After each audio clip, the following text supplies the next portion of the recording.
có đêm có ngày tấn công liên tục. Nhưng mà nó chỉ là bốn bên xung quanh là nó bao vây hết mà. Vâng. Chỉ là nó tấn công hướng này, nó chính diện là ở bên đây lọ đấy.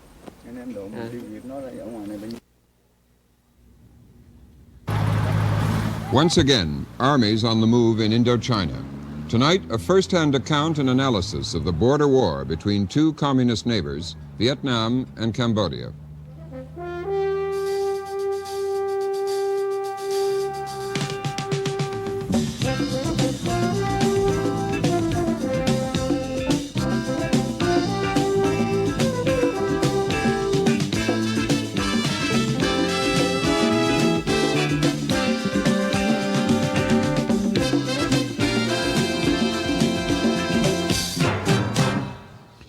Good evening.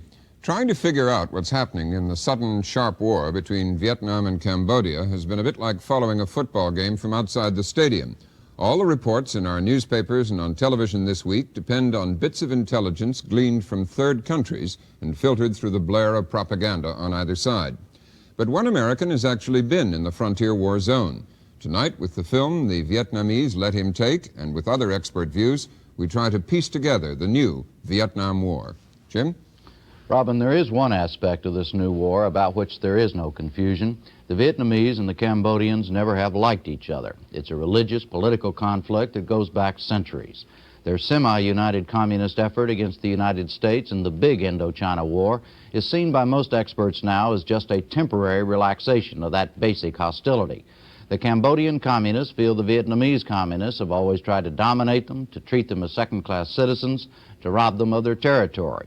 The major fighting between them is concentrated in one particular area of the 700-mile border that separates the two countries, a thumb-like piece of Cambodia known as Parrot's Beak. Robin? Both Cambodia and Vietnam have limited access for Western journalists. Public television reporter-producer John Alpert was in Vietnam last week working on a documentary report. He was taken by the Vietnamese to a contested area near the Cambodian border. John, you were making a documentary, how did you get up to the fighting area? We rode in a truck that used to belong to the United States Navy. We weren't aware that we were going into the border area. We were actually going to go to the Delta that day. But in the morning they announced that they wanted to take us over towards Cambodia. And you didn't have any reason, you didn't understand why at that time? No, that morning we become aware of the fighting. But up until that time, for the 4 or 5 weeks we were in Vietnam, we weren't aware that there was heavy conflict. What kind of a place did they take you to and what did they let you see? We took a trip to an area where there had been very heavy fighting. The Vietnamese claim that thousands of people have been killed in that area. It's just north of the Parrot's Beak. That would be, can we have the map back there? Yeah, just up there, is that it? No, it's closer into Cambodia. Yes, right in that More area. in that area there, yeah, I see. Right. Now the Cambodians say that that's their land. Yes. And the Vietnamese say it's theirs. And as we understand from the reports at the moment, the Vietnamese are reported to have pushed the Cambodians right back into a line somewhere inside Cambodian territory. What was the Vietnamese purpose in showing you what they did? They told me that they wanted world opinion to help end this war, that they thought that there was inflationary rhetoric all around the world, and if somebody could take a look at this and bring back a message to the United States about the war and that people were dying, perhaps people would calm down and help them. Well, let's take a look at what they let you bring back at your first piece of your film. How does it begin? Well, this begins with a military briefing at the local headquarters in Thanh Ninh province. Là 7 cây số. The deepest penetration was 7 kilometers. It was here that they attacked and massacred many. Chưa có một cái ngày nào và chưa có một thời gian nào mà đồng bào chúng tôi cùng một lúc bị tàn sát. Never before. In this history of 31 years, never before there had been one day and one incident in which so many of our compatriots were killed. Sẽ làm cái biên giới giữa Việt Nam và Campuchia. They want to establish this river as the frontier between Vietnam and Cambodia. So they're accusing the Cambodians of wanting to extend the frontier to that river. Yeah, it's a tremendous piece of real estate. Hundreds of square miles are contested. Did you, what you saw, justify what the Vietnamese were claiming? He just said that never before in 31 years of fighting there had so many people of their people been killed in one attack. Well, at first it looked very peaceful. Fishermen at their ponds. But when you talk to the fishermen, it turns out that those ponds were left over from the bombs that the American planes dropped during the war. So it's very hard to tell how heavy the fighting was. But as we approached the front, we began to see that almost all the houses showed evidence of being burned. That was the main thing we could see. And then when we got very close to the front, we saw many graveyards. There was 10 graveyards about this size near the front. Yeah, and what were your impressions of how the locals felt about all this? Well, almost everyone had a story, whether it was their mother or their father. Everyone in that area had been touched by the war. Many had been forced to flee and evacuate the settlements that they had made there. And we spoke to many people about their experiences in the battles. Thế bác thấy người Campuchia, thấy bọn phản động. Đêm thì ta vừa đi đến đâu ta la đó là vợ tôi nó bỏ tiếng miên rồi phải chạy. Thế là mới trong hầm mới chạy, còn con tôi thì nó nhất định nó bám hầm. Thế là nó mới chết. Chứ còn tôi chạy được thì tôi không chết, tôi ra vườn mía tôi nằm đến sáng tôi chạy. It's been reported, John, here that the Vietnamese under General Giap had used as many as 60,000 troops in their attack or counterattack, whichever it is, into Cambodia. Did you have the feeling there of major military activity in the area? I didn't see huge-scale troop movements. I saw large artillery pieces, and I saw in the huts of the peasants, all the peasants. It's very unfortunate in that whole region. This was a region that both countries want to develop for rice farming. All the peasants have been cleared out, and in their houses, groups of 10 or 12 soldiers in each house shielding themselves from the sun. I see. Let's look at your next piece of film. And this is still in the same area, or this is closer to the front? This, we continue to drive towards the front. And this Towards trip, Cambodia. right. And what does that sign say?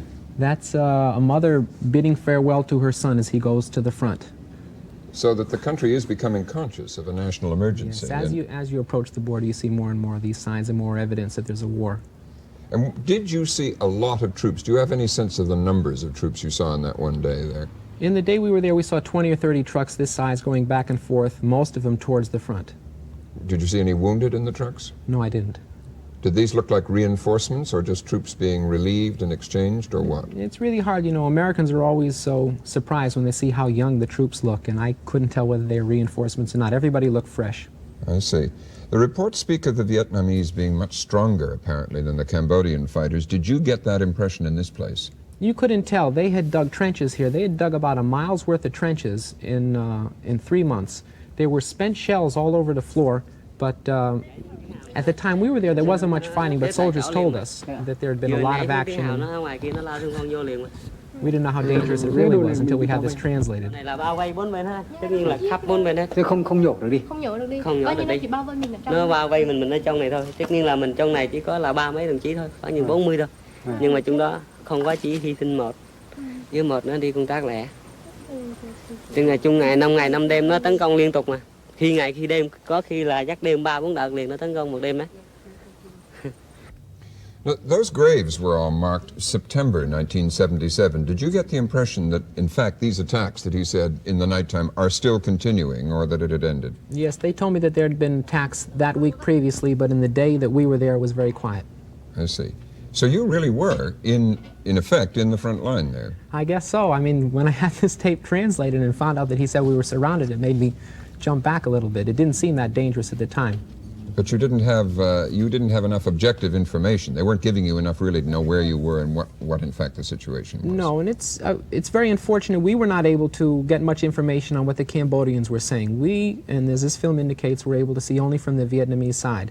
And the Cambodians, of course, say whatever the Vietnamese say is black, the Cambodians are saying is white. Did you ask them if you could go up and see the actual fighting? I did, and they said no, because with the first American journalists there, they didn't want to take any chances of a stray bullet and some explaining to do.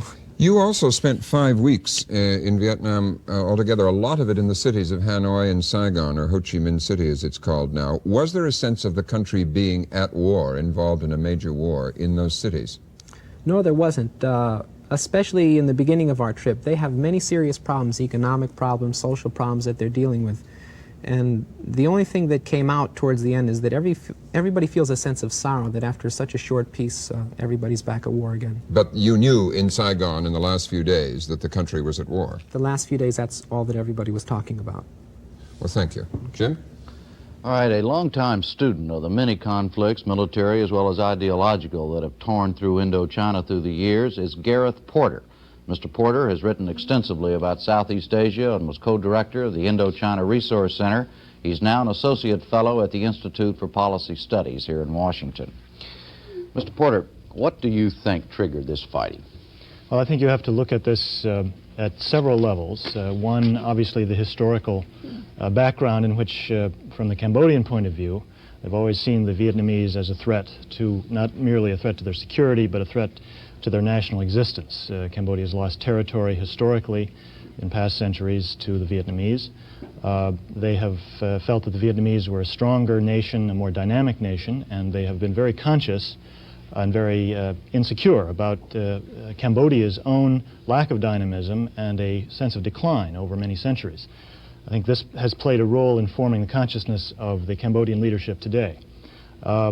Secondly, during the period of formation of the Indo-Chinese Communist movement, that is in the three countries of Indochina, Vietnam, Laos, and Cambodia, it was the Vietnamese who developed first and most strongly. They had initially, of course, hegemony in terms of political leadership over the communists in the other two countries, and it was only... In other words, the Vietnamese did. The Vietnamese did. Right. And it was only relatively recently, in the 1950s, that the Cambodians began to develop as an independent communist movement, so that the Cambodian leaders have experienced Vietnamese leadership even within the communist movement in Indochina, and they're very suspicious that this, again, is a repetition of historical experience in which the Vietnamese dominated. But specifically, what's happened? You know, they were allies up until 2 years ago when, you know, both of them won what they wanted, which was the control of their nations. What's happened in this last 2 years in specific terms to cause these people to actually be shooting at each other now? Well, it's true that they were allies, but it was a very uneasy alliance from the very beginning. The Cambodians have charged that even from 1965, and especially after 1970, when the Vietnamese troops, which were stationed on the border in Cambodia, fighting in Vietnam, were attacked from Vietnam by American soldiers and moved inward towards Phnom Penh and began to give arms and training to Cambodian revolutionaries. The Cambodians charged that the Vietnamese used that as an opportunity to try to gain influence in Cambodian politics. Now, it's very difficult to know exactly what happened, but obviously the Vietnamese did influence a number of Cambodians in the sense of giving them training, and perhaps had a political influence on them, and this was perceived as a great threat by Cambodian communist leaders. So I think even that played a role in their suspicions and their fear that Vietnamese, after the war, would attempt to dominate them. So I think all of these experiences make the Cambodians paranoid. I don't think it's too strong a word to use about the Vietnamese communists. And the Cambodians, I think, revert very much to traditional Cambodian attitudes toward the Vietnamese. On the other side, I think it's important to realize that the Vietnamese have a rather different view from their side of the relationship. I think they see the relationship as fundamentally, in the past, one of allies and of equals, and that they feel that they have not tried to dominate the Cambodians. They've only lent assistance. So I think from their point of view... They just deny everything the Cambodians well, they yeah. see it as something completely different. Let me ask you finally, do you see this problem as something that cannot be negotiated, or is it possible to work out a solution, or are we going to have this war or something bigger than this from now until somebody wins or whatever? I think there's a useful historical precedent, not exact, but perhaps enlightening, and that is the 1962 China-India border war.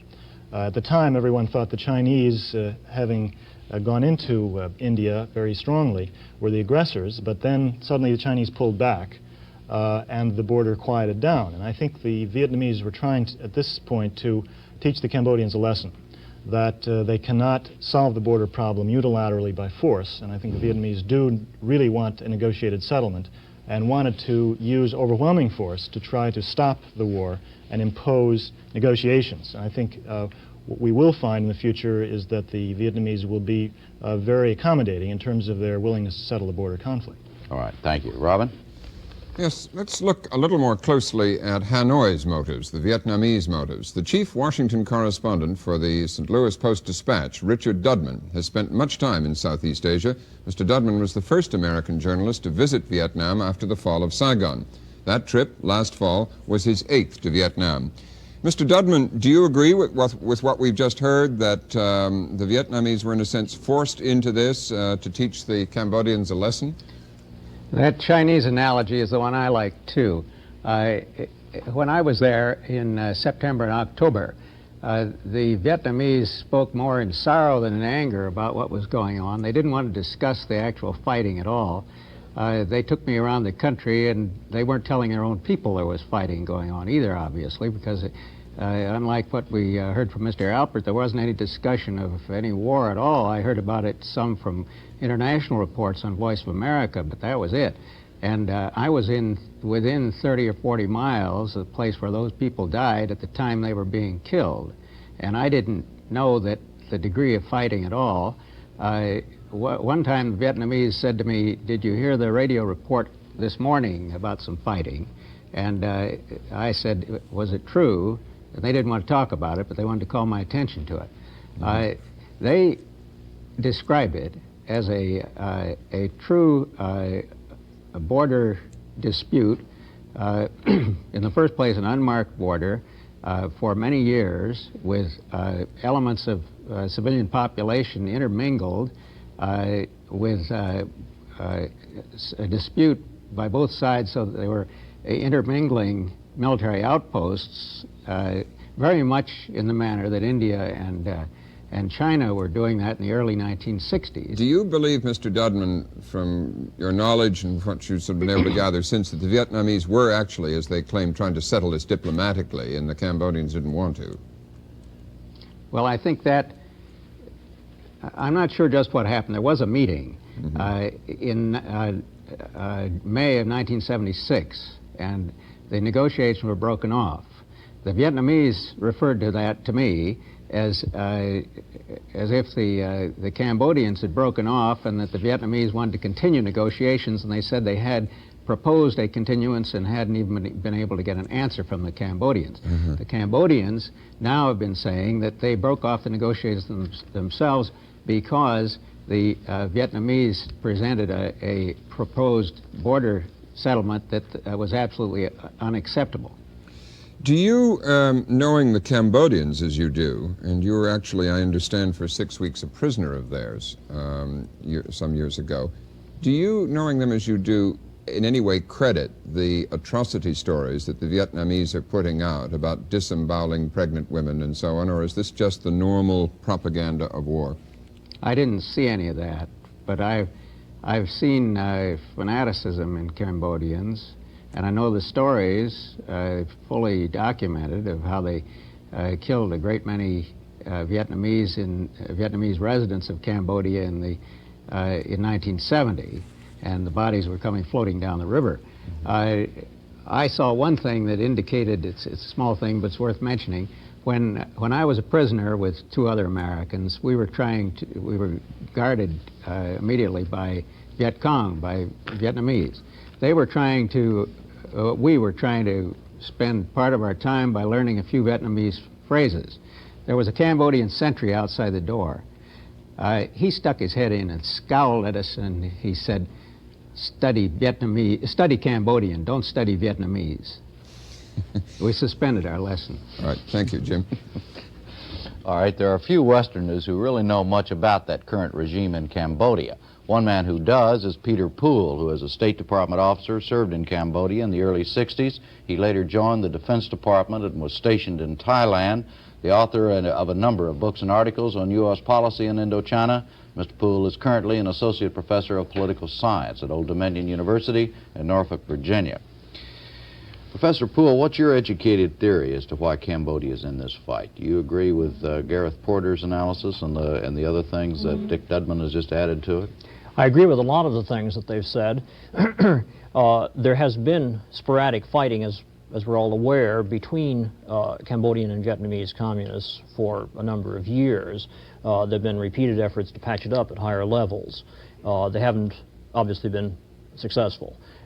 There probably is more animosity, more sort of spontaneous animosity at the lower levels, out at the border areas, than between the governments in the capital cities. They probably would rather. But the one thing I disagree with a little bit is the point that the Vietnamese see the Cambodians as equals. The Vietnamese don't see the Cambodians. No Vietnamese I've ever met sees Cambodians as equals. The Vietnamese and the Thai both look on the Cambodians as children, and their words for them mean children. Well, look, let's go to the other question that's been raised about this. It was particularly raised by President Carter's National Security Advisor, Mr. Brzezinski, where out of that, the term proxy war has gotten started. Obviously, meaning Vietnam being the puppets of the Soviets in this, and of course Cambodia of China. Let's talk about Cambodia and its relationship to China first. How do you see that in terms of the influence it may be having on what Cambodia is doing in this war? Well, I want to respond to that, but first say that I don't think that you need to have great powers pulling the strings here to explain what's going on.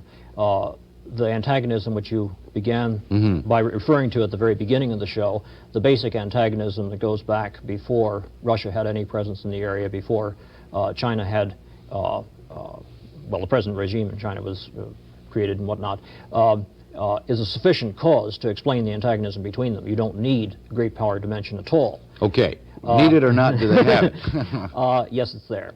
I mean, yes, there's influence. No, it probably isn't a proxy war. What do you mean by, what do you mean? Yes, the Chinese have influence in Phnom Penh and some influence with the Vietnamese. Yes, the Russians have some influence with the Vietnamese. But probably, in my opinion, neither China nor Russia would cook up a proxy war. You agree with that, Mr. Porter? I certainly agree that this is not an expression of great power influence, this conflict that we're talking about right now. I think that the Chinese may well have done nothing to disabuse the Cambodians of the notion that that they should be afraid of the Vietnamese. Yeah, but I mean, specifically, would they actually encourage the Cambodians to fight Vietnam on this issue? I'm not sure. I think that they may have wanted to have tension, but I certainly don't think they wanted this to happen. They must have known that the Vietnamese were far more powerful and would not have encouraged the Cambodians to feel that they could settle the conflict unilaterally by force. Yeah. What would you say, there would be cheerleaders in this kind of thing, Mr. Poole, or would there be active No, I think on the contrary. I think that the Chinese and the Russians... I'm talking about the Chinese in this particular case. The Chinese, no, I think they'd be very unhappy about this situation. All right, now what about Vietnam and its relationship with the Soviet Union, Dick? The Vietnamese have a closer relationship with Vietnam than do the Chinese, but the Vietnamese are... the Russians have a close relation with Vietnam. Right.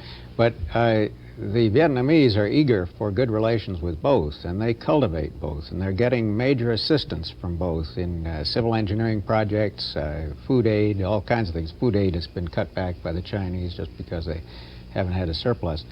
But I don't see the Russian influence in Vietnam as being a controlling influence of foreign policy at all. The Vietnamese, when they spoke with me about their idea of foreign policy, was to be non-aligned and to have relations with all communist countries especially, and then with the United States and all the Western countries, and they are eagerly going after relations with Sweden and Britain and Japan, all the rest of them. Well, you would agree then that it's a mistake to see this conflict between Cambodia and Vietnam as a proxy war between China and the Soviet Union? Yes, I think to raise things to global issues is a mistake often, and this is another one. All right. Robin? Let's explore what the United States' role is in this. First of all, back to you, John Alpert. What did the Vietnamese tell you in your 5 weeks there that they wanted the United States' role to be? Well, I was talking with a high government official, and he said that initially they felt that this situation was a trap for the Vietnamese, and that there was a hunter waiting for the Vietnamese to fall in it. He wouldn't identify the hunter, but many people spoke to me that of all the countries, China, Russia, Vietnam, or Cambodia, the United States government possibly could benefit from this because there would be destabilization of both regimes, and they would like to see these two regimes have trouble. Was there any suspicion that the United States was in any way fomenting this? They didn't give me any concrete examples. I see. Gentlemen in Washington, Mr. Porter, what do you see as the United States' interest and role in this situation? Well, first of all, it's very interesting that the United States has taken a very restrained attitude towards this war, in the sense of not attempting to exploit it to say that the Vietnamese are being aggressive, or for that matter that the Cambodians particularly are aggressive. And I think this is one sign that the United States really wants to improve its relations with Vietnam seriously. I think the Vietnamese are also interested in better relations with the United States. And this border war, I would say, is probably the most important political event in terms of Vietnamese foreign policy since the end of the war, and will probably have some impact on that foreign policy, will cause the Vietnamese to reevaluate their foreign policy in overall terms. And I think they're more likely now to pursue better relations with the United States and to make more concessions to the United States than they would have before, because undoubtedly they will, their relations with the Chinese are going to be more strained by it, and that's going to mean that they will search for a solution with the United States more actively. Do you see, Mr. Dudman, do you see this connected at all with the Vietnamese attempts through their negotiations with us in Paris to get us to give them the aid that they continue to claim Mr. Nixon promised them? Well, I don't think that's a causal effect of this fighting at all. I don't see how it bears on it at all. They continue to say that they want a lot of massive aid that they say Nixon promised them, and that's a legal moral obligation, but I think that's quite independent of this border fighting. Yeah. How do you see this war? I mean, do you agree with Mr. Porter that this war could actually have an effect on their foreign policy posture and make them more conciliatory towards us in those negotiations? That could be. I can see that they feel a need for some closer alliance outside their country, some kind of additional friendship that would offset the troubles, the new troubles they've got, and that makes some sense. Yeah. Mr. Poole, do you have a view on this? I don't think that the United States has anywhere near as much need for relations with Vietnam as Vietnam has for relations with the United States, quite obviously. And I think it's clear that we're not going to give them aid. What it might do, I suppose, is make Vietnam more realistic. It might get them beyond the subject of worrying about the United States fulfilling Nixon's promises, if there are promises, and bartering for most favored nation economic treatment, along with normalization of relations. If that happened, that would be a step forward. You said, John Alpert, that you found them in some straits economically, but the Vietnamese are famous for their self-sufficiency and being able to make things work. Did you sense them rather down psychologically at this time? I sensed them in a very worried situation because they have a plan and they're right at the hair's edge of feeding all their people. And they expressed great fear that if they had to tie up their resources and their troops in a battle, and they had to clear out that whole border region from farmers, that they were going to have a very serious time in feeding their people, and they felt the Cambodians would have similar problems. Okay, well, we have to leave it there. Thank you very much. Thank you all in Washington. Good night, Jim. Hi, Robin. That's all for tonight. Jim Lehrer and I'll be back tomorrow night. I'm Robert McNeil. Good night. Good evening. Millions of Americans were recently reminded by NBC television of the Nazi Holocaust, in which 6 million Jews were murdered. But during the years when it was actually happening, little was known outside Germany. Only when the death camps were liberated and the documents studied was the full measure of the genocide revealed. For a long time now, reports have been circulating of alleged genocide in Cambodia. In the worst accounts, some 2 million people are said to have been killed by the new communist regime. The government denies it, but the reports persist. In April, President Carter called Cambodia the worst violator of human rights in the world. Since they've kept the country virtually closed to foreign eyes, it's difficult to know the truth. But in recent months, some Americans and others have been trying systematically to find out. Tonight, what has happened in Cambodia? How do we know it? And what should be done about it? Jim? Robin, Cambodia is remembered by most Americans as that other place besides Vietnam where the Indochina War was fought. It was the incursion into Cambodia by American troops in 1970 that triggered the Kent State tragedy and other anti-war violence here in the United States. In April 1975, 2 weeks before Vietnam fell to the communists, Cambodia did the same thing. The new rulers changed the country's name to Democratic Kampuchea and dropped a near airtight curtain of secrecy around them and their country. Since then, most of the information from there has come from refugees who have fled with stories of terror and genocide. It is known that Cambodia, Kampuchea, has been involved in border fighting with its communist neighbor, Vietnam, that its cities have been emptied of most of their population, which have been sent to the countryside to work the land, and that its new label as the most radically altered country in the world is probably correct. What is unknown and extremely difficult to find out is how many people may have died in that alteration process. Robin? The Kampuchean government expelled all foreign journalists after they took power in 1975. One of the last American correspondents to be evacuated from the capital, Phnom Penh, before it fell, was Ed Bradley of CBS News. Bradley spent 2 years covering the war in Southeast Asia and has recently been trying to piece together what happened to Cambodia. A documentary with that title will be broadcast by CBS tomorrow night. Mr. Bradley, first, how difficult did you find it to get reliable information about Cambodia? Very difficult, because you cannot get into the country. It's virtually impossible for most American journalists. Only a very small group of 4, Mr. Burstein one of them, have been permitted into the country. Did you try? I tried through several sources. Something as simple and direct as handing a letter across the border was tried. We tried through third parties, ambassadors of friendly third nations acted as intermediaries. Not only were we not turned down, we had no reaction whatsoever from the Kampucheans. Yeah. So you had no reaction at all, but you actually tried to cross the border at one point, didn't you? I physically didn't try to cross the border. We had an emissary who handed a letter across the border to the Khmer Rouge. And what happened then? We don't even know what happened to the letter. I came as close as the border just to do portions of our program, and they shot at us then. From the other side of the border? From the other side. We were still on Thai territory. Where, in fact, did you get most of your information? Most of the information comes from refugees who have left the country, going to Thailand and to Vietnam. That's the overwhelming bulk of the information comes from refugee reports. It's also available from transcripts of broadcasts on Radio Phnom Penh. There are things that they have said which can corroborate other bits of information you have. We also have information from Cambodian journalists, Cambodian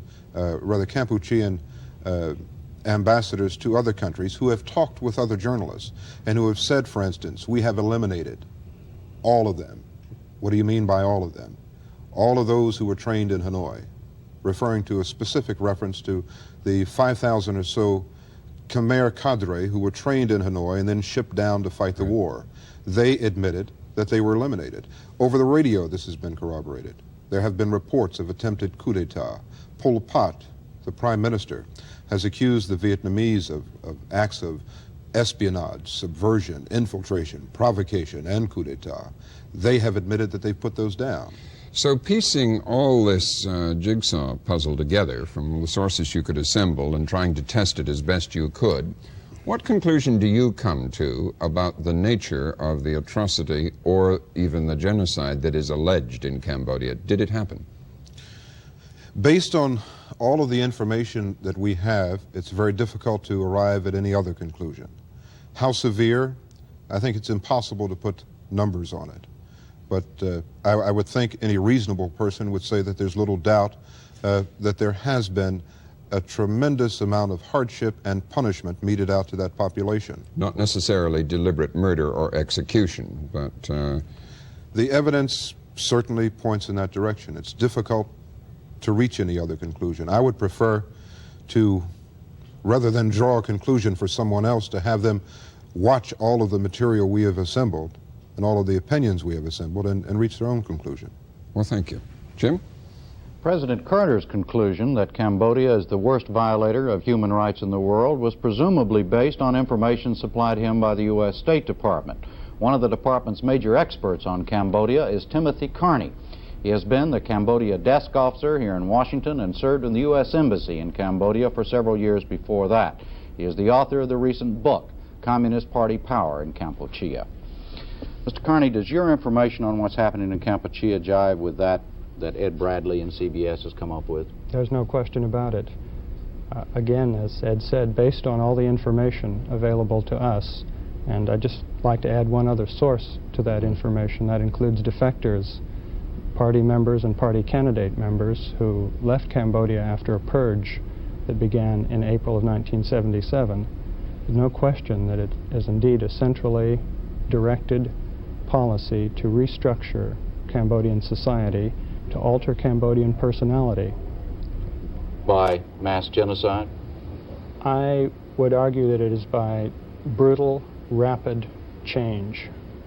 Elements of that change include the murder of and mistreatment of senior officials of the previous regime, also similar treatment handed out to their families, and even to lower-ranking people.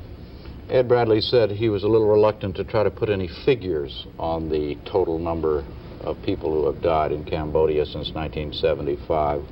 Are you reluctant to do so? Could you give us a ballpark figure on the number of deaths? No, ever since I've been following Cambodia in the post-war period, have refused to give any figure. I don't think the information is good enough to do so. The most the administration says is hundreds of thousands, and that's the figure I'd like to stick with. Hundreds of thousands. How did you determine that it's at least hundreds of thousands? Based primarily on the refugee reports, the great number of them who come from all over the country, it could be no less than that. Does the U.S. government have any sources that are, say, not available to Ed Bradley and others who are seeking to find out what's going on in Cambodia? That you might not be able to tell us the sources, but do you have other sources besides the public ones? There are some other sources, but by far the bulk of information on what's happening in Cambodia comes either from refugees or from Radio Phnom Penh itself. Are all of the sources consistent? Do they all say the same thing, that yes, this is going on in that country? Yes, they do. All the ones that...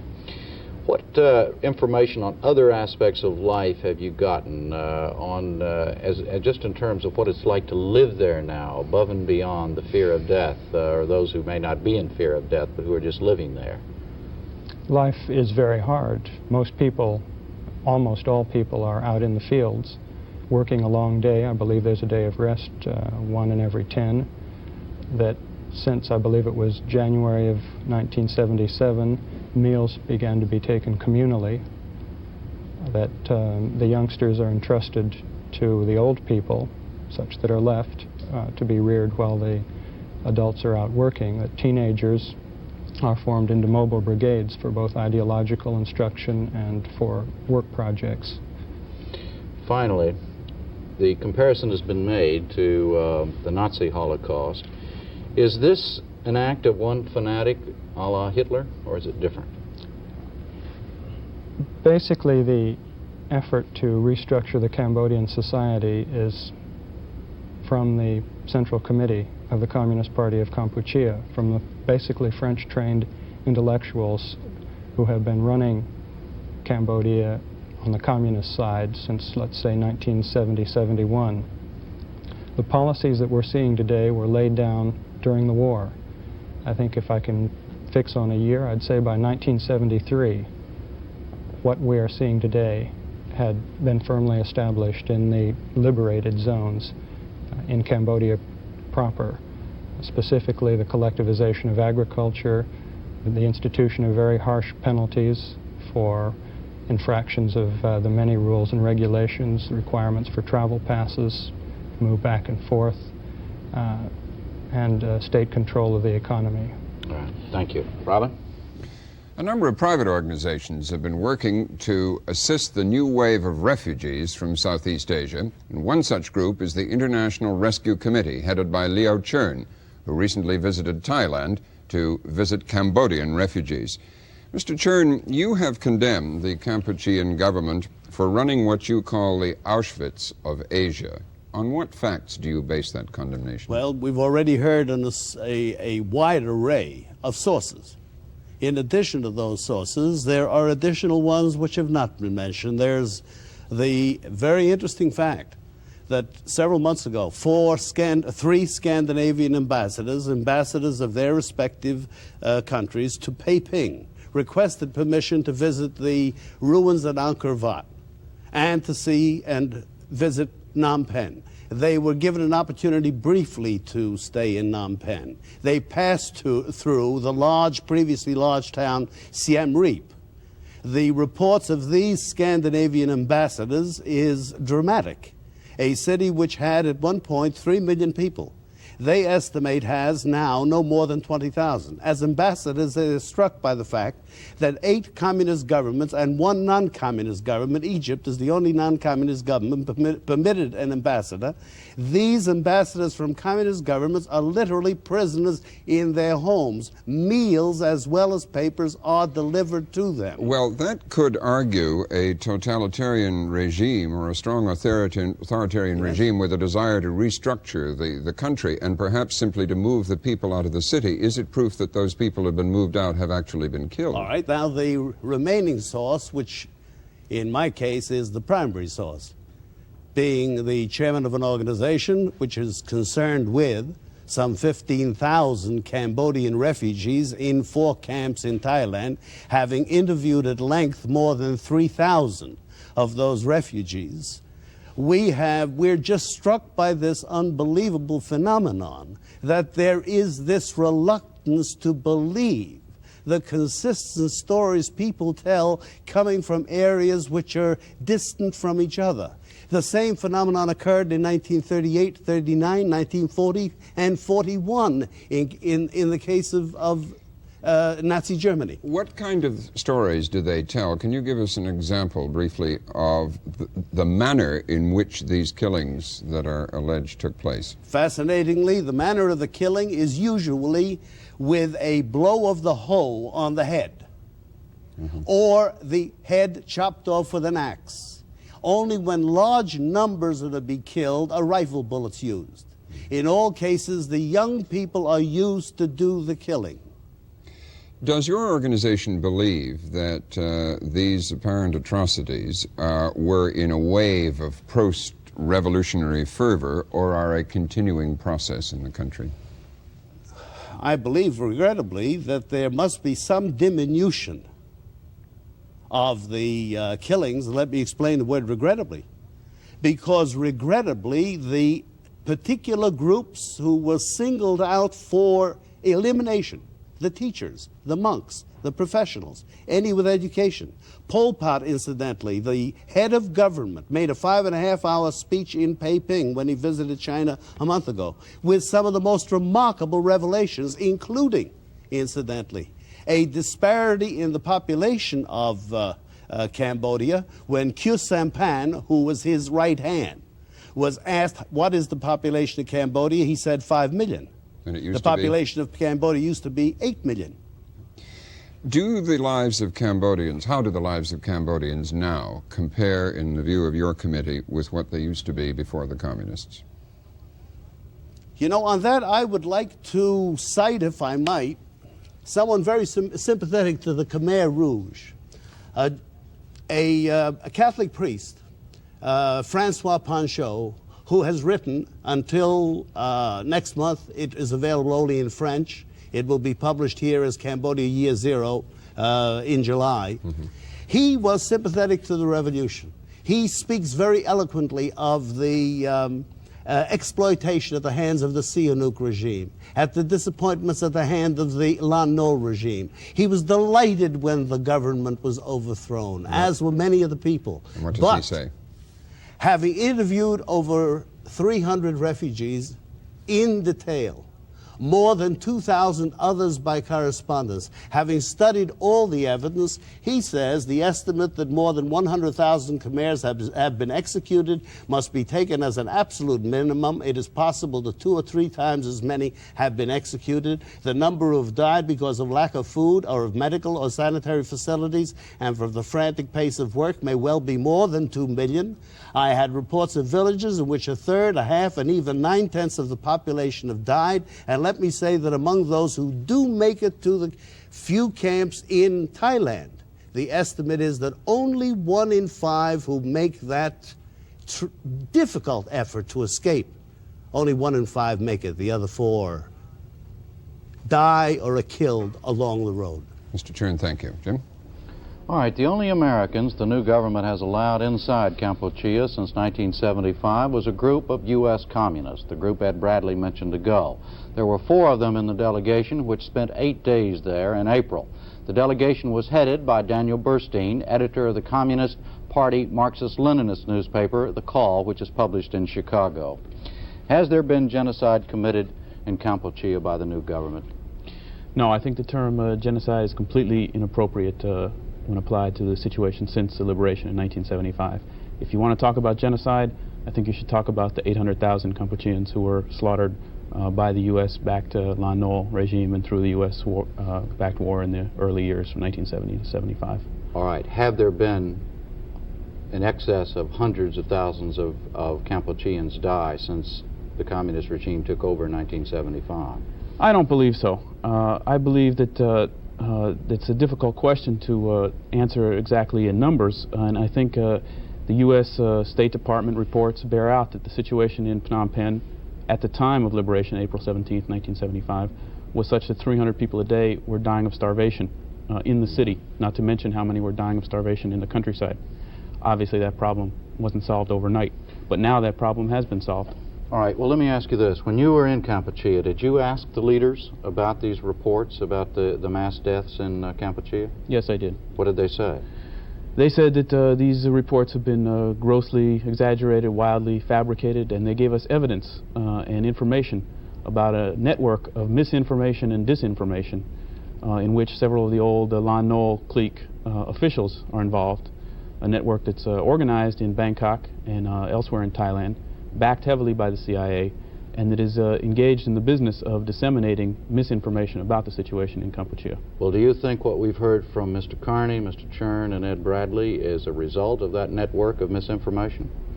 I think quite a number of the facts that have been mentioned and the sources that have been cited are precisely the work of that network. What is your evidence on the other side? Sorry? What is your evidence to prove the other side of the coin, that there has not, that these things have the not evidence happened? is, first of all, what I could see with my own eyes and what I could talk to people about and interview and carry out discussions with Kampuchean people in the countryside and in the cities, as well as talks with government leaders. And we talked to average people. We got out, off the road, we got way out in the countryside, got out of our car, and just went out and found people to interview, tape recorded our interviews, and subsequently corroborated the authenticity of the Kampuchean language translation that was given to us. Well, how do you explain then the stories from the refugees? In Mr. Chern's case, I believe he said that his group had interviewed 3,000, and the stories were very consistent. Mr. Carney says that the information that's come to the State Department has all said exactly the same thing, no matter where the sources come from. I think that there's no doubt that there are some people who are very dissatisfied with the revolution in Kampuchea. In fact, in Pol Pot's speech, which he gave explaining the history of the Communist Party of Kampuchea and the present situation there, he explained that there are 1 or 2% of the population who is not very favorable to the revolution. Naturally, Lon Nol had quite a group of people in his employ, the Khmer Sarai, the organization sponsored by the CIA to carry out the activities up to and leading up to the coup d'etat in 1970, had thousands of members in it. I think it's also not unexpected, as in every revolution. There are some excesses, there are some mistakes. And perhaps some of these things are being seized on and blown up out of proportion by the Khmer Sarai and the CIA and their cohorts in Thailand to pass off this information. In a word, in your heart of hearts, you believe that none of this that these three gentlemen have said has actually gone on? I say that I think in the course of revolutionary upheaval, that's not to say there's no violence. Mm-hmm. There have been 4 attempted coup d'etats in the last 3 years. The CIA and the KGB have both tried to overthrow the present regime in Kampuchea. That situation can't be resolved without the use of violence. But that's, I think, understandable in the context of a revolution. All right. In other words, if it has gone on, it's been justified. I would say so, with the exception of some excesses and mistakes that were even pointed out to us by the Kampuchean leaders. All right. Thank you. Robin? Yes, let's pursue Mr. Bernstein's points a moment. Mr. Chern, refugees can be differently motivated, and they can be bad witnesses on occasion. How do you know in this case they are not? Let me say refugees are always differently motivated because it does take a special kind of spirit, including courage, to risk one's life in order to seek freedom. Of course they're differently motivated. But this business of questioning this particular group of refugees by standards of doubt, which we wouldn't dream of applying to Chilean refugees, whom the IRC is aiding, or Haitian refugees whom the IRC is aiding, or Kurdish refugees whom the IRC is aiding, or Russian Jews whom the IRC is aiding.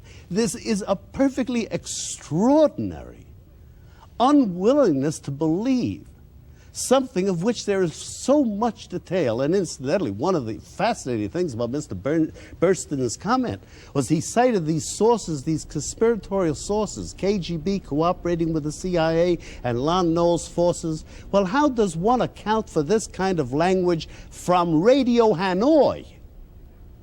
I mean, they were involved together in this war. Radio Hanoi describes a midnight Khmer Rouge attack on a Vietnamese village, and it says all of the houses were surrounded by Cambodian soldiers who immediately opened fire, used machetes, axes, sabers, sharpened slicks to slay the villagers. A fleeing child was caught by a soldier who caught off his leg and threw him into the flames. All 7 members of Mrs. Trong's family were beheaded. Rot was disemboweled, had a 7-month fetus placed on her chest, and so on and so on. And let me say, Radio Phnom Penh is just as vivid in its descriptions of the infinite plotting that is taking place on the part of its communist neighbors to the right. In fact, nothing reminds me as much of the rivalry between the Russians and the Nazis in the Nazi-Soviet pact as do these two at each other's throats. Thank you. Ed Bradley, what's your comment on the allegation that there is a disinformation network at work spreading these allegations? I don't have any doubts that there's some element of truth in it. The American government has been involved for years in Indochina. The CIA was involved in Indochina. It would be stupid of them not to make an effort to maintain their ties there, however they can. But I don't think, when you count the weight of evidence, the numbers of refugees, throw out, as Father Ponchot said in our interview, all of those who speak French. Throw out all of the Cambodians who speak English. Talk only to simple peasants who've worked the land all of their lives, who come from different parts of the country. Some have escaped to Thailand, others have escaped to Vietnam. They tell essentially the same story, and you hear it too often to disbelieve it. Thank you. Jim? Mr. Carney, is there anything that the United States government can do other than to do what President Carter has done, is just say it's terrible? Basically, we have a responsibility to cry out in the face of the situation in Cambodia. What we can do is very limited. We supported, for example, the initiative which the British began in the UN Human Rights Subcommission in Geneva in February. We will continue to support international efforts to bring the Cambodian authorities to realize that they must change their behavior. But that's it. That is it. We have no leverage on Cambodia. We give no aid. In fact, it's precluded by law. We have no diplomatic relations. Mr. Burstein, what did you ask the Kampuchean leaders why they would not let the Ed Bradleys of this world, the Western newsmen and other people into the country and actually check these stories out for themselves? Yes, I did. And I think the situation there is, you have to understand, it's a country devastated by war. And with the word devastated, you have to understand what that means. A country where there's hardly a road that you can go 100 meters on without coming across a bomb crater. There's hardly any buildings in many cities and many provincial capitals that are intact anymore. The whole agricultural system was destroyed by U.S. bombing.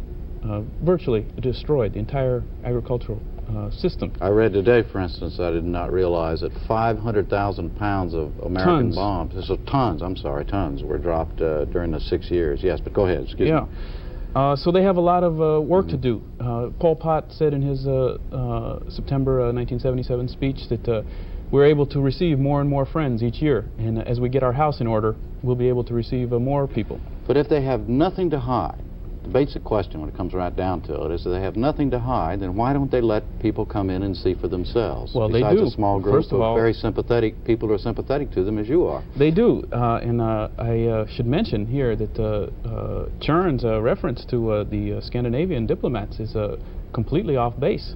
Actually, they came back with many favorable impressions of their trip, including the Swedish diplomat Oberg in particular. And immediately after he released his findings, which included some criticisms as well as some favorable remarks about the situation there, the Swedish government insisted that he had no right to make this trip and went completely without the authority of the Swedish government. I'm sorry, we have to go. Robin? Yeah, thank you all of you for joining us this evening. That's all the time we have tonight. And if you're interested in pursuing this further, you might like to watch the CBS documentary Mr. Bradley made, which is on tomorrow night. That's all for tonight. We'll be back tomorrow night. I'm Robert McNeil. Good night. Good evening. Communist China charged today that Vietnam, with Soviet support, was fighting a full-scale war of conquest in Cambodia, now called Kampuchea. The charge appeared in China's official newspaper, the People's Daily, as the Cambodian government radio reported fighting on 8 fronts all along the border with Vietnam. And the Cambodians charged that the Vietnamese planes were carrying out bombing raids within 35 miles of the capital, Phnom Penh. According to Vietnam, the fighting is by Cambodian rebels, the Kampuchean United Front for the National Salvation, set up last month. Yesterday, that front claimed to have captured 3 provincial capitals, including the port city of Kratie on the Mekong River. The Cambodian government has asked the United Nations Security Council to meet, and the Carter administration says it supports that request. The heavier fighting has coincided with the decision by Cambodia to open their hidden country to Western eyes for the first time since the communists took over there nearly 4 years ago. Tonight, inside Cambodia. Jim? Robin, Cambodia, the new Democratic Republic of Kampuchea, has been virtually sealed off from the outside world for nearly 4 years, since April 1975, when the old U.S.-backed government fell to the communists. Most of the information since has come from refugees who told stories of forced evacuation, of atrocities, of mass genocide. Some estimates said 2 million people had died, many of them murdered since the communists took over. Kampuchea officials occasionally denied such reports, but for the most part, the questions and the criticisms from the rest of the world were ignored. But as the armed hostilities with Vietnam have heated up, Kampuchea has begun to open up, primarily to claim the Vietnamese are seeking to take over their country by force, all with the backing and support of the Soviet Union.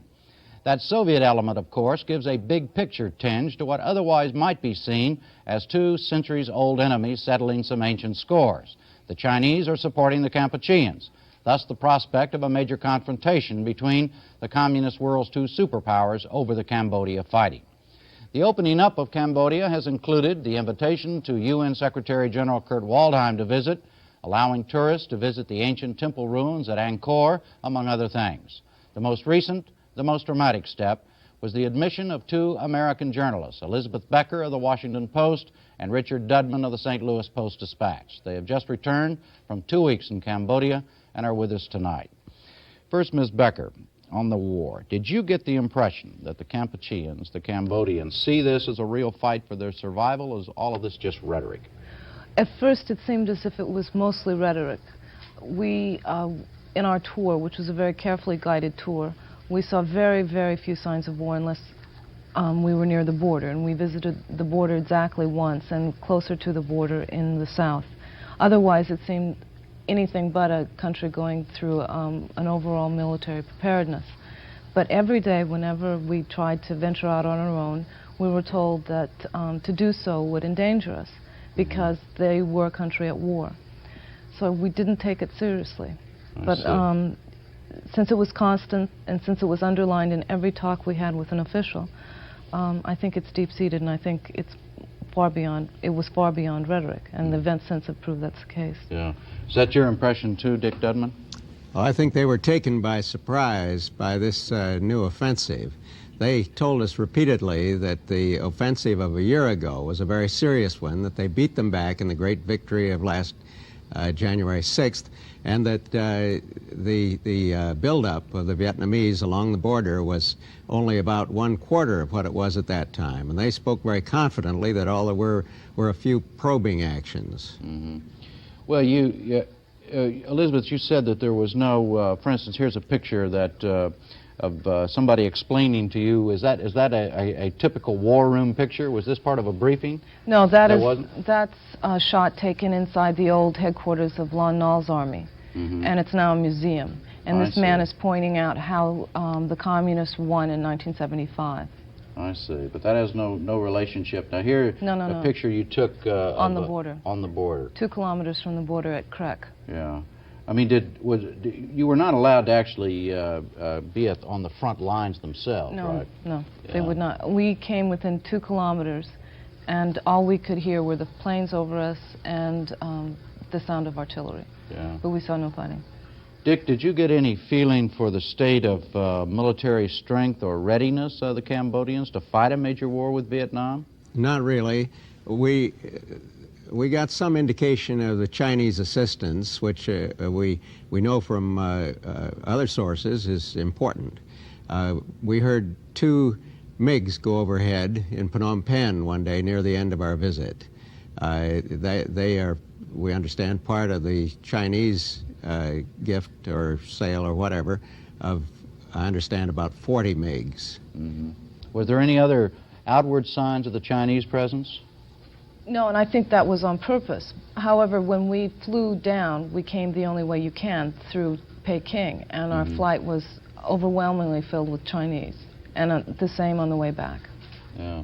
But once we were there, they more or less disappeared from our sight. I have no idea, you know, how many there are, where they are, what they're doing, by my own experience. What up near the border? Did you see any up there with the what military forces you did see? No. No, No, and it's a point they came back to, that Chinese are not acting as advisors. They accused the Vietnamese of having Soviet advisors and Soviet pilots, and they wanted to make a point that they did not have Chinese. So if the Chinese were acting any way like that, we would not have seen it. Yeah. Well, look, both of the 2 of you barely escaped with your lives in that terrorist attack in Phnom Penh, and a British political economist traveling with you was killed. Did you get the impression, Dick, that that attack was somehow tied in with the war in any way? Well, I don't know. Either that or with a domestic faction that wanted to make this government look bad.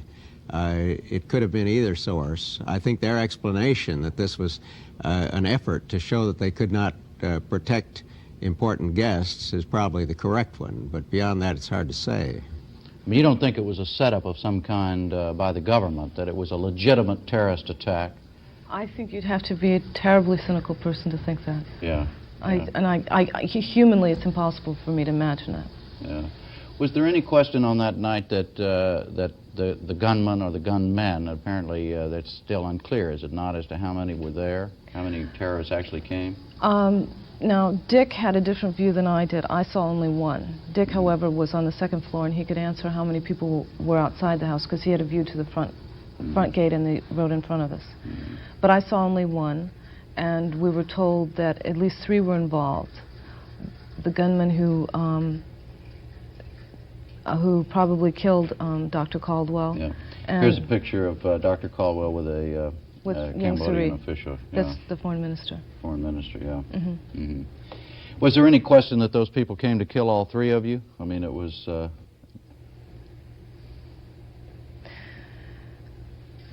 I have a lot of questions about that, and I don't know. What is your major question? What did you come away? What was your major question about? My major question is why Dick and I survived. Because both of us were threatened by the gunman before Dr. Caldwell was. And we were both in clear range, and we were not... well, I wasn't shot at. Dick was shot at, but he missed... Dick, what's your feeling on that? Did you have the feeling that the gunman that came to you and fired at you was trying to kill you, or was he looking for Caldwell, or what? What's your impression? I'm not sure. I know he was trying to shoot at me, but I had the impression at first that he was motioning me out of the way. I shouldn't have been out in the hall at all, and he took this shot at me and then fired 2 shots through the door. I have no doubt he was trying to get me, but his major target could well have been Caldwell, who was known as a friend of Cambodia. We were there as reporters. Those are questions, all the questions about this are questions that'll probably never be answered, too, right, Elizabeth? Is that it? Well, we asked that a report be sent us, but I haven't heard anything from the government. Yeah. All right. Robin? Richard, if you can leave aside your harrowing experiences, I guess it must have been, what are your general impressions of the new Kampuchea, which has undergone an incredible upheaval, we understand, as a country? I was not prepared to find a country that, people that looked as well fed as they did. I didn't see any signs of malnutrition, certainly not starvation. I didn't see back-breaking hard work. It was comparable to what our grandfathers used to do in farms in the United States. They worked long hours, but so did they. I've read from your stories that you went, as I guess any reporter would, with uppermost in your mind trying to find some evidence for the stories that we've been reading for the last 2 years of mass executions, as many as 2 million people having perhaps been eliminated, and that you were able to find no evidence for that. Is that so? For or against the stories? Yes, it was a very hard thing to get at. We thought of various ways to do it. We asked to see any prisons that they had. They said they had no prisons. We asked to see re-education camps, which they acknowledged they had. We weren't given an opportunity. We asked about their system of justice. We were told that they had people's courts and that the National Justice Organization, the ministry, did no more than ratify the findings of people's courts. Now that has an ominous sound. What kind of sentences did those courts mete out? Well, they wouldn't tell, but you can imagine in the heat of one of the most extreme revolutions that the world has seen that there must have been a lot of death sentences. I have no doubt of that myself. What was the attitude of the officials you asked when you asked them point blank, what happened to all those people? Are these atrocity stories true? They resented it, and they kept asking in connection with the evacuation of Phnom Penh also. They'd ask why we were so interested in a small minority of the people. They said that what they were more interested in was the 80% or 90%, they used various percentages, of people that they said were ground-down peasants before whose lot had improved. Well, after all the changes, you've brought some photographs back that you took there, and we have some of them here. After all the changes that there have been, for instance, how is the agriculture organized now? And we've read that people have been driven into the countryside to look after the agriculture. How does it appear to be organized? Well, they literally are driven. You see them being carried around by truck all the time, and walking to work in the fields. They get up at 5 and go to work either by truck or walking. At 7 o'clock every morning. A lot of women in there, I noticed. Women and little children, too. Long lines of little children carrying firewood. And this is a shot inside one of their factories. How does the state of their economy look in terms of industrialization now? Well, it's pretty primitive. We saw some sophisticated plants. This textile plant where they're wearing face masks to prevent white lung, it looked like a reasonably efficient, fairly modern plant for a backward country, using Chinese machines that had been put in 1967. The rubber plant that we saw was fairly modern. It seemed to produce a good quality product for export in large quantity. But other aspects you have picture here, what is that? Well, that's a blacksmith shop, and it's very primitive. They're making all their own tools, and there's a fellow on a bicycle operating a bellows for the forges, and they're hammering out, I think that's a hatchet head probably. Yeah. But this sort of thing wouldn't be uncommon in many parts of Southeast Asia, would it? Especially more rural and less advanced parts. Well, as the principal way of producing tools, I think it's unusually primitive. It is unusually primitive, is it? Yeah. And what about, you say they didn't look underfed to you. What about things like housing? You have some pictures here of... Housing is the most dramatic single thing I saw in the way of upgrading the life of the peasants.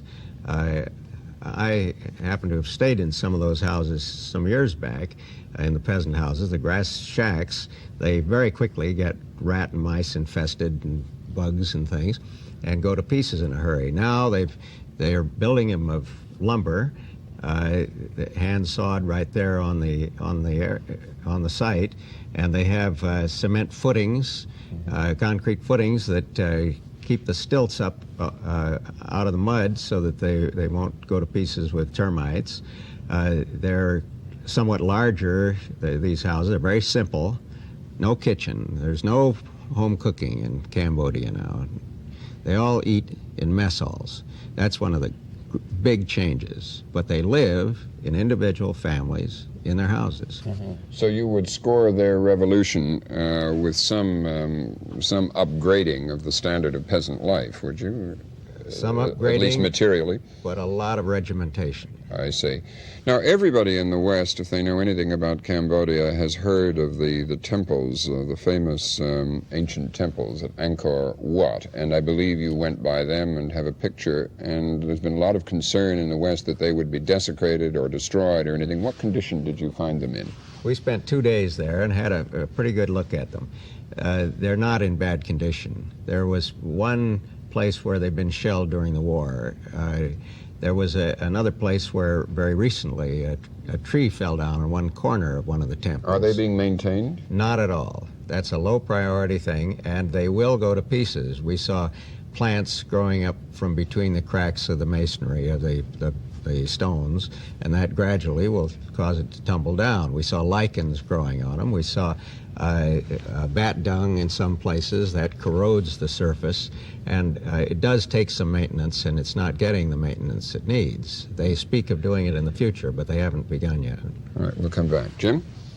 All right, Ms. Becker, yours was a special perspective. You'd been the Washington Post's resident correspondent in Phnom Penh for 2 years, 73, 74.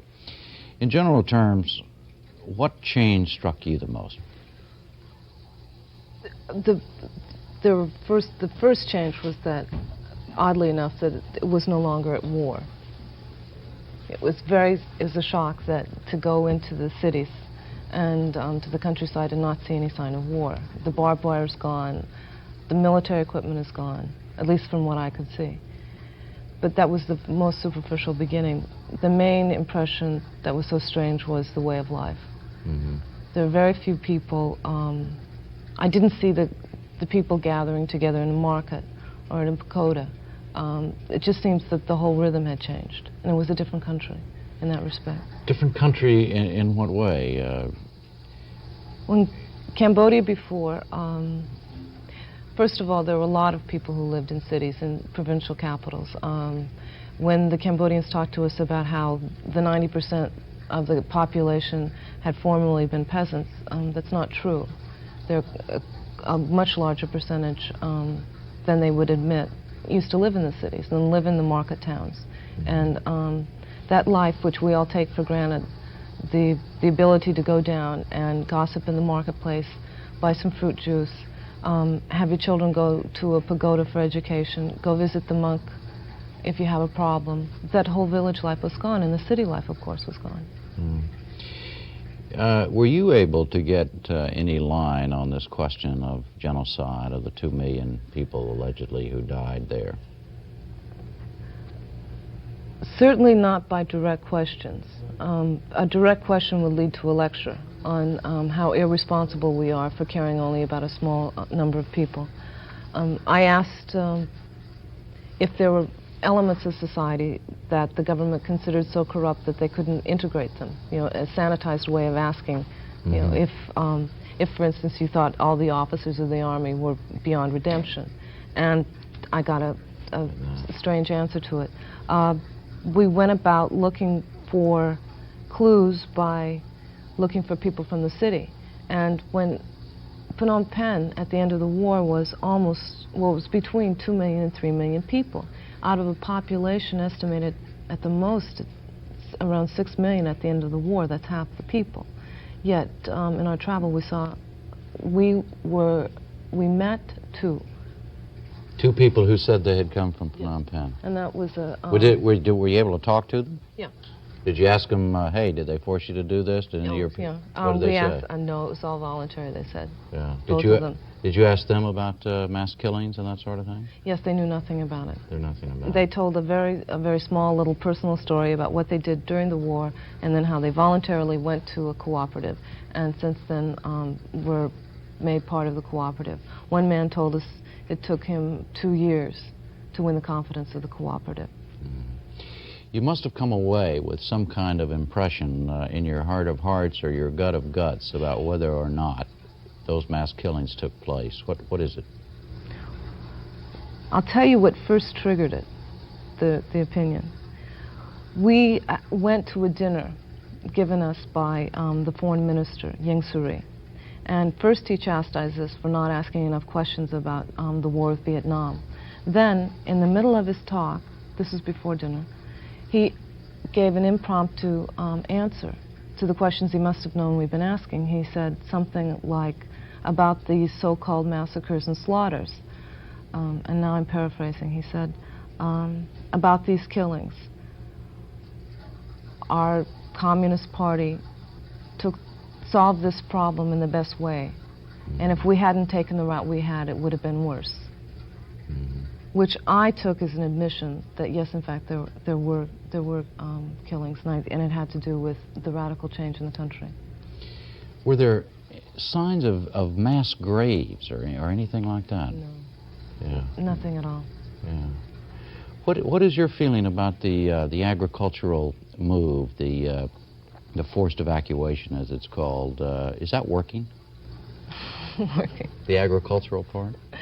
Well, working, first, in their minds, it works if they become self-sufficient. So if you can agree that a goal is to be totally self-sufficient, not to depend on other countries, which is so radical that it's almost incomprehensible for us. Our world is so interconnected. So they believe it's working. These crude foundries. Is there an ideological basis for the primitiveness of their workplace, so to speak? It is so that they can truly consider themselves independent, self-sufficient, and never having to rely on another country. They're the most extreme reaction against a small country in a developing stage deciding that they can't trust a great power. Even though they rely quite a bit on China, it seems to me that they've gone out of their way to build this up themselves, regardless of the cost for the people. Okay, thank you. Robin? Yes, considering the social upheaval that Cambodia has undergone, which must be more extreme in a sense than any other revolutionary country has, how is that apparent to you as a visitor who has been there before during the war, covering the war there? Is it a nightmarish place for the people who survived to live in, or is all that behind them now? It must be a very restricted place. Nightmare? I don't think so. It seemed to me we saw people who had a degree of spontaneity, children playing, people turning around and maybe yelling or smiling or laughing to see the strange sight of seeing three Westerners go past in a Mercedes-Benz. I didn't see it as nightmarish. Elizabeth, did you get the same feeling? First, I was taken aback by seeing all these Cambodians in black pajamas and the women in black sarongs. And I started to get all those reactions when you think, oh, I'm now in a country that's communist and everybody's robots. But as soon as I started speaking to them, saying Saksabai or explaining to them in their language who I am, they're Cambodians again. And they smiled and they reacted to me. Yeah. How is it organized? You gave us a small insight a moment ago, and you said that they have homes and new homes, but the peasants eat in sort of communal eating arrangements. Is the basic structure of society or the unit of society still the family, or has the party intervened? No, it's the co-op. These are really communal groups. They can be very large, up to 100,000 people. But then there's subdivisions that eat together and so on. Is it your impression it is more regimented than life in China, for instance? I think so. More regimented, more disciplined? I think so. Elizabeth, what do you think the revolution has achieved? You who knew Cambodia quite well up to a few years ago. Has it any positive achievements? Again, within their context. It's very hard to compare the old with the new because what the other society was working towards, this one is not. In the sense that during the war I saw quite a few beggars and quite a few people who were very poor, and malnutrition was a tremendous problem at the end of the war. Yeah, they fed their people, they're housed, and they're clothed. However, I did not know Cambodian peace before. I did not know it under Siem. Do you think this is a regime, Pol Pot's regime, the premier, that the United States should have diplomatic relations with? We don't at the moment. I don't think we ought to rush into it, but my own view is that that the regime, well, I don't know how stable they are. Yeah. I think that there really has to be an appraisal to see that they're a lasting regime, and these hostilities that are going on right now may well determine that. If they do last, I should think that it would be good to recognize them as a way of bringing them more into the family of nations. For so long they didn't want that. Now at least they want it, and we could help bring them out a little bit. Elizabeth, do you have a view on that finally? The State Department, in saying that we supported the idea of an appeal to the Security Council yesterday, also stuck in the line that we still abhor the human rights situation there. Would we have to swallow something horrendous to recognize them? Well, I think within the, I'm not that well versed on the way that the human rights policy affects recognitions of countries, and I'm confused on that. But I generally, as an American, you know, I can't oppose recognition of any country. I don't think. I see. And how long would you give the present regime, given the war situation and everything? Do you think we're looking at something very temporary? It's very unstable, I'd say. We'll have to end it there. Thank you very much, Elizabeth, for joining us. Good night, Jim. Good night, Robin. Thank you, Richard. That's all for tonight. We'll be back tomorrow night. I'm Robert McNeil. Good night. Good evening. As you know from today's headlines, the government of Cambodia, or Kampuchea as they call it, was overthrown yesterday in one of the shortest wars in modern history. After a 13-day campaign, Cambodian rebels, backed by units of the Vietnamese army, seized the capital, Phnom Penh, and today claimed control over most of the country. Pol Pot, the Cambodian premier, fled with his government. They're now believed to hold a small corner in the northwest near the town of Siem Reap. He was immediately replaced by a revolutionary council headed by a defector from his own government, Heng Samrin. The new leaders claimed they would restore democratic rights and Cambodian traditions, including the Buddhist religion, which had been erased in Pol Pot's drastic program of forced ruralization. The swift change in the situation split the world's two leading communist nations. Vietnam's allies in Moscow hailed the victory as a liberation, while Peking, which supports Cambodia, deplored the Vietnamese takeover. The situation has deeply alarmed the countries of Southeast Asia. The impact was immediately felt in neighboring Thailand, which received scores of foreign diplomats escaping from Phnom Penh. Here's a report today from Viz News reporter Mark Leff in Thailand. Within a few hours of the announcement that Phnom Penh had fallen to the rebel forces, the district officer's compound at the Thai border village of Aranya Pratet was crammed with hundreds of foreign embassy staff and Chinese technicians. They'd started coming across the border from neighboring Battambang province at first light. Thai officials said most of those who crossed the border were Chinese, including China's ambassador to Kampuchea, but that the refugees also included nearly 50 North Koreans who objected strongly to being filmed, plus 7 Burmese, 2 Yugoslavs, 1 Egyptian, and 1 Romanian. There has been no official word on the whereabouts of Kampuchean Prime Minister Pol Pot and other leaders of his government. In Bangkok, Thai Prime Minister Kriangsak Chamanan says they may still be in the country, perhaps on the west bank of the Mekong River, where fighting continues. The Thai military commander in the Aranya Pratet border area said his forces were maintaining their full normal military alert and that some units had been strengthened. Thai officials say the Khmer Rouge government flag hasn't flown for 2 or 3 days on the other side of the border. The Thai prime minister said he didn't think either Vietnamese or Kampuchean forces would try to set foot on Thai soil and said he would not allow anyone to use Thai territory as a base. Mark Leff reporting. The situation also creates a delicate problem for the United States. The Carter administration appealed today to both Moscow and Peking not to intervene militarily. Tonight, the meaning and the consequences of Vietnam's blitzkrieg in Cambodia. Jim Lehrer is off. Charlene Hunter-Galtz in Washington. Charlene? Robin, as the military situation against the Vietnamese deteriorated, the Pol Pot government struggled to win international support. In a last-ditch effort, the Kampuchean government freed former head of state Norodom Sihanouk, who had been held under house arrest for the past 3 years.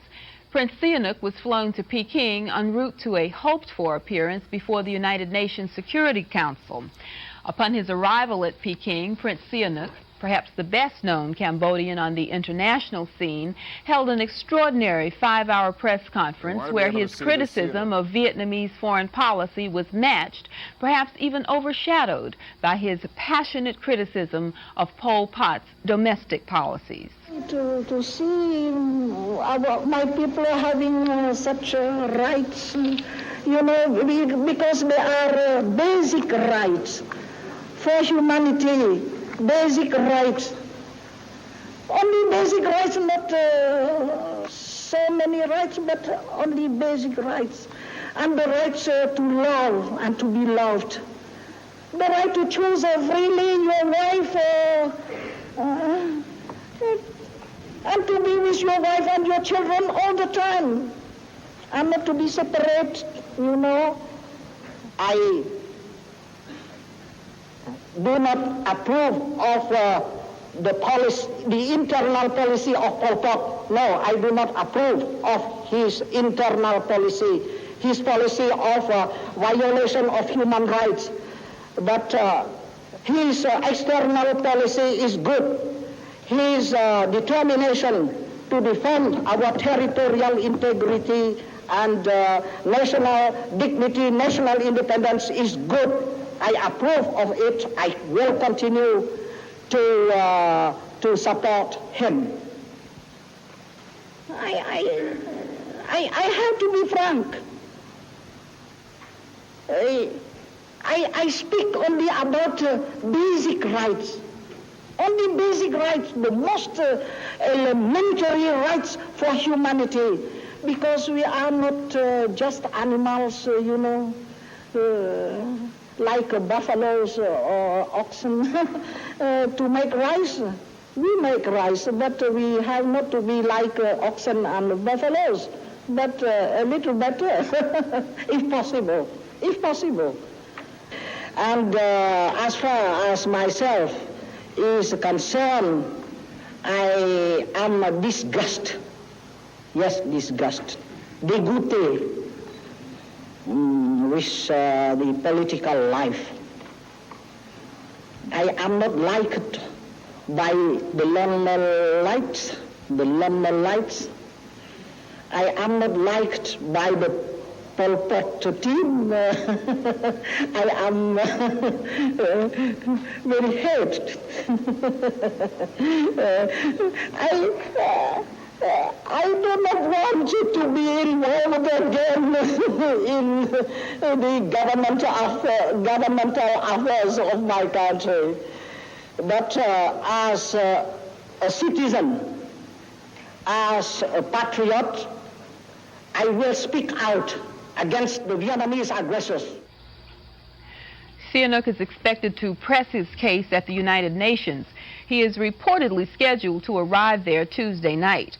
But following his news conference today, the prince wondered aloud whether Pol Pot's regime would still want him to continue as its representative abroad after hearing his comments. One historian who has followed the centuries-old conflict between Cambodia and Vietnam is Gareth Porter. Mr. Porter, who has made several trips to Vietnam, the most recent in November, is now working on a book about the future of international politics in Southeast Asia. Mr. Porter, I should have said as the military situation against the Cambodians deteriorated a few moments ago. But my first question to you is, why did the Vietnamese invade Cambodia? Well, I think several things happened in 1978. And you may recall early in the year when the war really first began, in late 1977 and early 78, the Vietnamese made a lightning thrust into Cambodia and then pulled back and offered a truce proposal to the Cambodian regime, which was turned down, which would have had both sides withdraw their forces 5 miles behind the accepted boundary between the two countries and have an international inspection force to keep them from fighting again. That was in February of 78. Since then, several things have happened. First of all, the Vietnamese have recognized the Chinese for the first time officially as their main enemy. And this is a breathtaking development in Vietnamese internal politics as well as foreign policy. And that meant that they began to treat Cambodia as only one part of a larger picture in which they felt the Chinese were out to threaten Vietnamese security. And I think they became really paranoid about the Chinese intentions and saw China using Cambodian attacks against Vietnam as a way of opening up another front against Vietnam.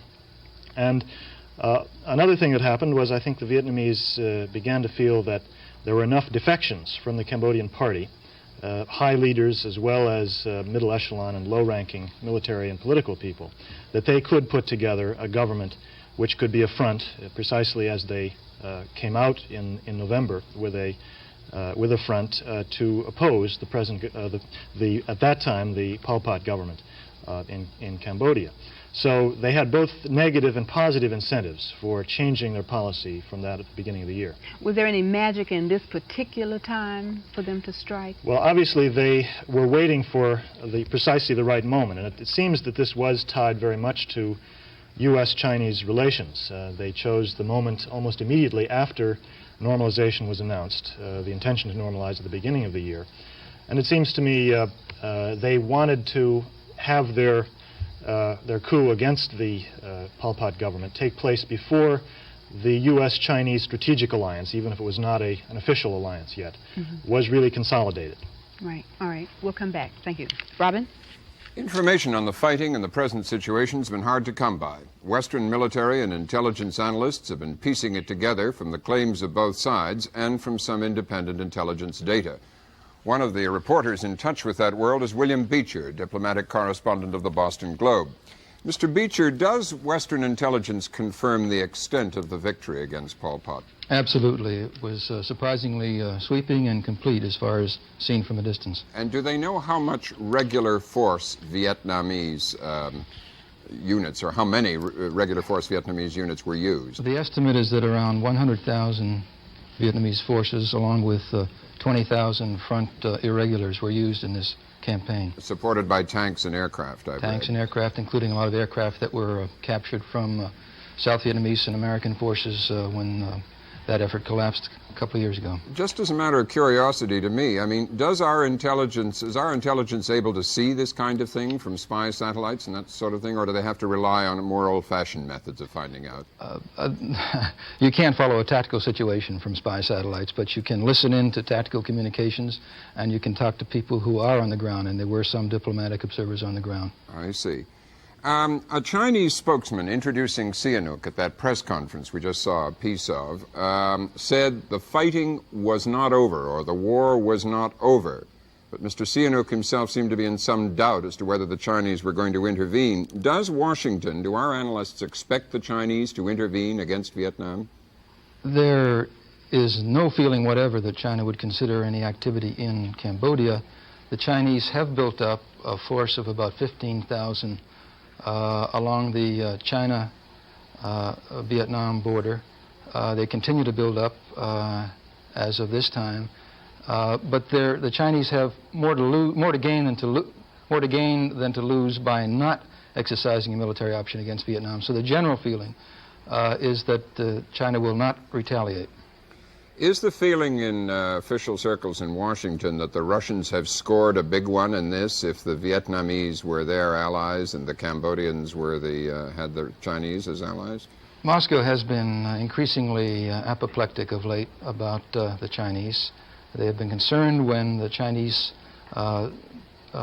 started an anti-Soviet campaign in their backyard in Romania and Yugoslavia. They were concerned when America normalized relations with Peking. They were concerned even more when Western European nations showed some interest, in fact, determination to sell arms and even weapons plants to the Chinese. And so finally, they have some good news. Do the intelligence analysts you've been talking to give any credence to the idea that many Cambodians actually welcomed the fall of getting rid of Pol Pot? Pol Pot was not considered a very friendly father figure in his own society, as best can be determined at a distance. You could tell from the emotion that was evoked by Prince Sihanouk about people not being cattle as probably illustrating what the popular resentment was. And has Washington figured out what to do if this comes to a battle at the United Nations, supposing that debate takes place later this week? There still must be a determination by the Carter administration as to what to do, but generally speaking, it probably would not support an effort to expel Vietnam from the United Nations, will not take a leading role in whatever debate takes place, but probably would support an effort to condemn the aggression against Cambodia, a declaration of intent from the United Nations to ask foreign troops to get out, and a proposal that UN observers be sent into Cambodia to see that this takes place. Thank you. Charlene? Vietnam has been accused of trying to establish itself as the overlord in Southeast Asia. To some, including the Chinese who made that charge, this latest move into Cambodia bears out the so-called expansionist aims of Vietnam. Let's now examine that line of thinking with a man who has followed events in Indochina closely for many years. He is Alan Cameron, a research fellow at the American Enterprise Institute here in Washington. He was formerly dean at the Fletcher School of Law and Diplomacy. Mr. Cameron, are the fears about Vietnam's so-called expansionist aims in Indochina, in your view, justified? Well, certainly in Indochina. Indochina is Vietnam, Laos, and Cambodia. Laos has been a, if you will, satellite of the Vietnamese since 1975. This latest move wraps up somewhat shorthand, Cambodia. I think one must distinguish between expansionism in Indochina and expansionism elsewhere in Southeast Asia. The Vietnamese consider Indochina to be their preserve. They considered it that for 50 or 100 or more years. The rest of Southeast Asia is a different question. The Chinese have accused Hanoi of acting as a surrogate for the Soviet Union. What's your view about that? I do not agree with that, and I think that the somewhat simplistic characterization of the conflict as a surrogate war is fundamentally misleading. Yes, the Soviet Union supports generally Vietnam. Yes, China supports generally Cambodia. What I've seen in this particular instance indicates that, if anything, the Soviet Union has tried to restrain Vietnam, and there's some evidence, particularly from 6 or 8 months ago, that the Chinese had similarly tried to restrain the Cambodians. I think the two sides fighting is different from a surrogate or proxy war. Right, you mean restrain with respect to advancing on Phnom Penh and so on. Or restrain the Cambodians in the Chinese hand from taking actions against the Vietnamese. Yes. Well, why, in your view, did Vietnam attack Cambodia? Well, I think that it has been a goal of the leadership in Hanoi to amalgamate, if you will, Cambodia.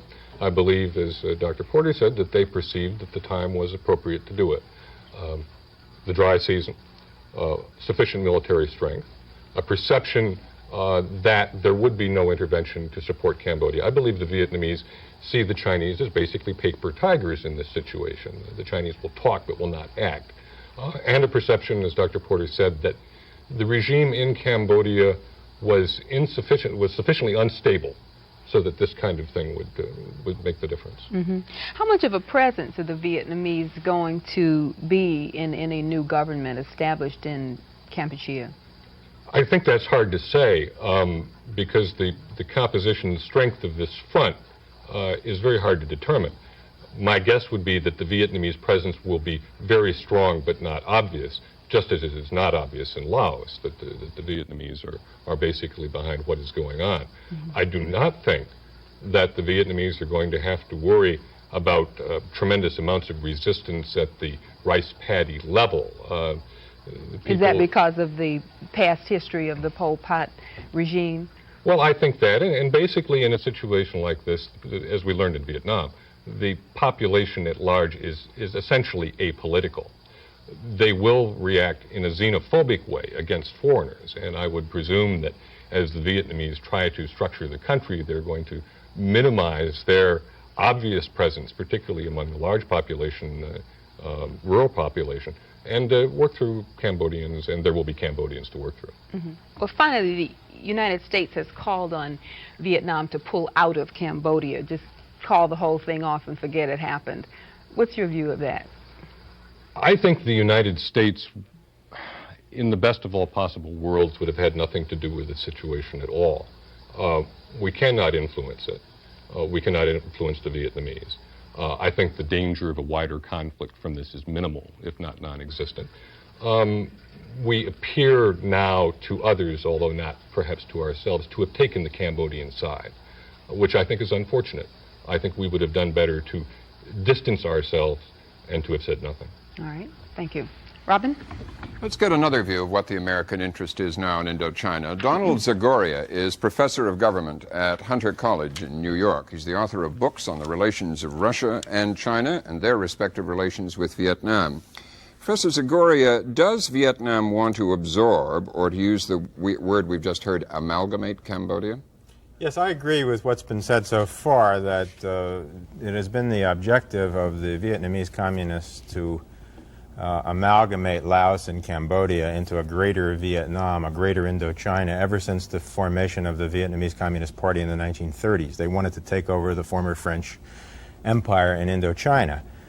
But I think it is questionable whether they will be able to do so. I was very impressed with Sihanouk's statement indicating that although he is opposed to the Pol Pot government, he wants to defend the territorial integrity of Cambodia against Vietnam. I should expect that this is a very strong feeling in Cambodia. After all, we are dealing with very intense nationalism that has a history of 8 or 9 centuries of Vietnamese-Cambodian conflict.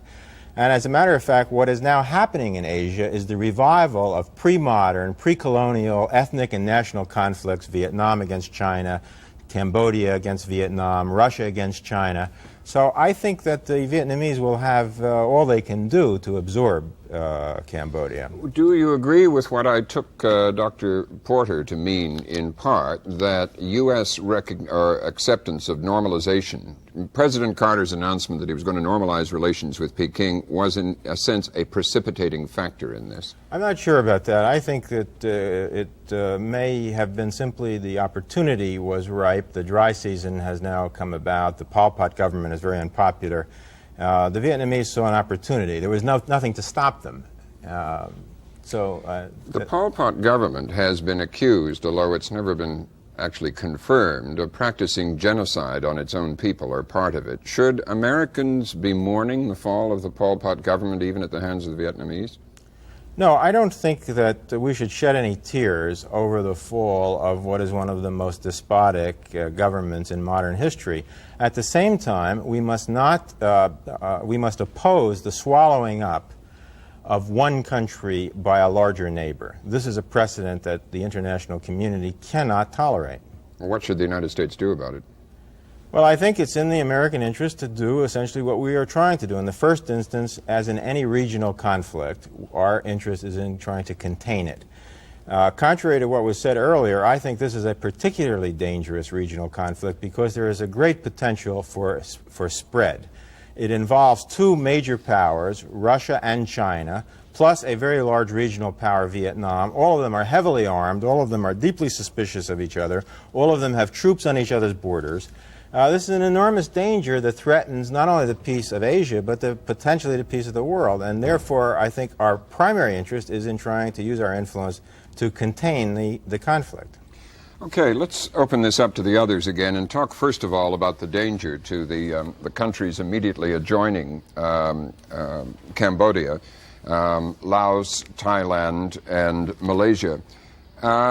Mr. Porter, Dr. Porter, do you think there is this large Vietnamese army, I believe it is the 6th largest in the world, flushed with this success, now poses a kind of expansionist danger in the rest of the Indochina Peninsula? No, I don't think so, and I don't believe the other countries of ASEAN, for example, view Vietnam in that way. I was in both Thailand and Malaysia in November and December, and the reaction that the foreign ministry officials that I talked to there had to the situation in Cambodia, which is already at that time developing in a way that suggested to everyone that the Pol Pot government did not have very long to survive, was that the real danger here was not that the Vietnamese were going to sweep through Southeast Asia, but that in the process of Vietnam signing an agreement with the Soviet Union, in the process of the Chinese pressing Vietnam on Cambodia, that there could be a situation in which China and the Soviet Union, excuse me, would be drawn into the conflict directly, and that would be what would threaten the ASEAN states, and they were most afraid. Would you define the ASEAN states? That's Thailand, the Philippines, Singapore, Indonesia, and Malaysia. Do you agree with that, Mr. Cameron?